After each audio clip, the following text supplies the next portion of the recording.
ஒன்னிந்தியா நேயர்கள் அனைவருக்கும் மறுபடியும் வணக்கம். நேற்று இரண்டு மிகப்பெரிய ஒரு விஷயம் நடந்திருக்குது. அதில் முதல்ல வந்து பார்த்தீங்கன்னா இஸ்ரேலை எதிர்த்து ஹெஸ்புல்லா கிட்டத்தட்ட 40 ராக்கெட்டுகள் சரமரியாக தாக்கியிருக்கிறாங்க.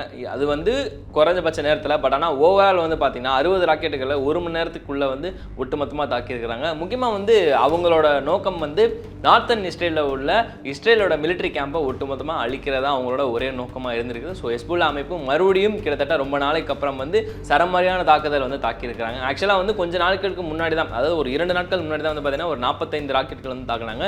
இப்போ அடுத்து வந்து பார்த்தீங்கன்னா கிட்டத்தட்ட ஒரு 60 ராக்கெட்டுகளை வந்து 1 மணி நேரத்தில் ஏவி விட்டுருக்கிறாங்க. இது வந்து நார்த்தன் இஸ்ரேலில் உள்ள மிலிட்ரி கேம்பை வந்து அடிச்சு நொறுக்கி இருக்குது.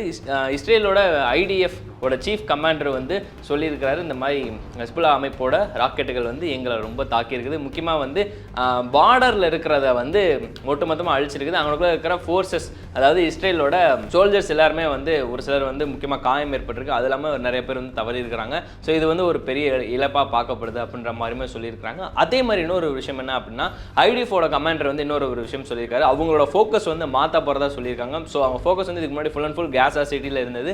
இப்போ காசா சிட்டியை தவிர்த்து லெபனான் பார்டரை வந்து டார்கெட் பண்ணியிருக்கிறாங்க. இதுக்கு ஒரு காரணம் இருக்குன்ற மாதிரி சொல்லியிருக்காங்க. பட் ஆனால் அந்த காரணம் என்னன்றதை வெளிப்படையாக சொல்லலை. லெபனானில் வந்து கொஞ்சம் நாட்கள் முன்னாடி தான் வந்து பழைய கைதிகள் எல்லாருமே சொல்லிட்டு சிறை பிடிச்சாங்க. அதுக்கு முன்னாடி காசாவோட சதன் காசாவில் இருக்கிற டனல்ஸை வந்து அழிச்சிக்கிட்டு இருந்தாங்க. ஸோ எனக்கு தெரிஞ்சு அவங்களோட நோக்கம் வந்து இப்போ சதன் காசாவை முடிச்சுட்டு அடுத்து லெபனானில் இருக்கிற பாலஸ்தீன மக்களை வந்து தாக்குறதா ஒரு மிகப்பெரிய நோக்கமாக இருக்குன்னு தான் தோணுது. அவங்களோட சைடில் வந்து இந்த மாதிரி ஒரு ஷார்ட்டாக தான் முடிச்சிருக்கிறாங்க. லெபனான் சைடில் இருக்கிற பாலஸ்தீன மக்களை வந்து அவங்க மேபி தாக்குனாங்க அப்படின்னா அதுக்கு ஹிஸ்புல்லாவும் அது போக ஈரானும் வந்து எப்படி பதில் தாக்க போகிறாங்க அப்படின்ற ஒரு விஷயமும் இருக்குது. ஏன்னா அது வந்து லெபனான் காசா சிட்டின்றது வந்து ஈரானால் பாதுகாக்கப்படுற ஒரு விஷயம். ஸோ அந்த இடத்துல வந்து இவங்க தாக்குவாங்களா அப்படின்ற ஒரு விஷயமும் இருக்கு இல்லையா. ஸோ இது அவங்களோட பிளானாக இருக்குமோ அப்படின்ற ஒரு விஷயமும் வந்து ஒரு கேள்விக்குறியாக வருது. ரிப்போர்ட்கள் படியுமே வந்து அந்த மாதிரி தான் போயிட்டு இருக்கு.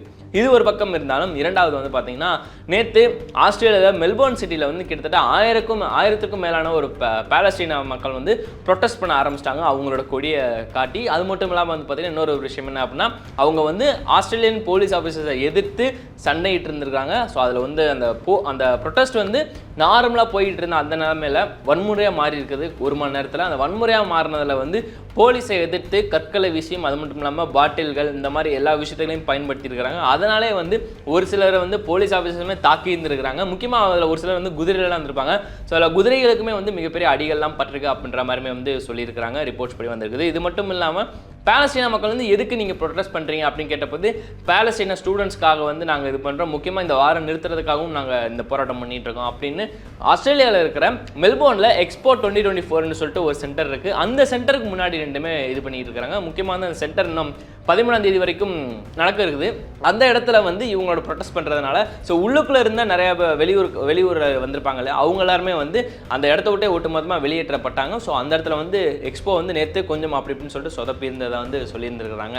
இது மட்டும் இல்லாமல் ஆஸ்திரேலியாவோட அதிபருமே வந்து என்ன சொல்லியிருக்காங்க அப்படின்னு சொல்லிட்டு பார்த்தீங்கன்னா, ப்ரொட்டஸ்ட் வந்து ஸ்மூத்தாக நார்மலாக போய்கிட்டு இருந்தால் எனக்கு ஓகே, ஆனால் அது வயலண்டாக மாறிடுச்சு. போலீஸ் ஆஃபீஸர்ஸ் எல்லா நேரத்துலையும் எல்லா இடத்துலையுமே வந்து ஹம்பிளாக தான் நடந்திருக்கிறாங்க. அந்த ப்ரொட்டஸ்ட் வயலண்டாக போனதுனால தான் வந்து அவங்க வந்து ஆக்ஷன் எடுக்கிற மாதிரி ஆயிடுச்சுன்ற மாதிரியுமே சொல்லியிருக்காங்க. ஸோ பாலஸ்தீனாக்காக வந்து இங்கிட்டு மெல்போர்னில் ஒரு மிகப்பெரிய ஒரு ப்ரொட்டஸ்ட், அது மட்டும் இல்லாமல் ஹெஸ்புல்லா அமைப்போட மிகப்பெரிய ஒரு தாக்குதல். ஸோ நேற்று ஒரே நாளில் பாலஸ்தீனா மக்களுக்காகவும் காசா மக்களுக்காகவுமே ஆதரவாக வந்து பார்த்தீங்கன்னா 2 விஷயம் நடந்திருக்குது. இதுக்கு இஸ்ரேல் வந்து என்ன மாதிரியான பிளான் போட போகிறாங்க, அவங்க பிளான் பண்ண மாதிரி சதன் லெபனானை வந்து குறி வைக்க போகிறாங்க அப்படின்றத வந்து பொறுத்து தான் பார்க்கணும்.